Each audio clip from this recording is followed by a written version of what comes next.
శ్రీనివాస నిలయం ఎపిసోడ్ 6.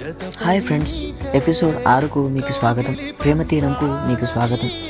నమస్కారం.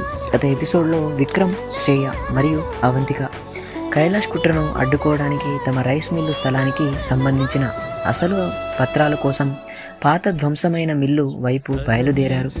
మరోవైపు కృష్ణవేణి లేని సమయంలో కైలాష్ తన ప్రతీకార ప్లాన్ను పూర్తి చేయడానికి సిద్ధమవుతున్నాడు.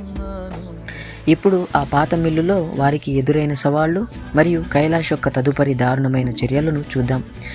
ఎపిసోడ్ 6 చూడబోయే ముందు నా ఛానల్ని సబ్స్క్రైబ్ చేసుకుంటారని కోరుకుంటూ డోంట్ మిస్ ఇట్. ఎందుకంటే మీరు సబ్స్క్రైబ్ చేసుకున్న తర్వాత వెంటనే మీరు ఇంకో ఎపిసోడ్ పొందుతారు.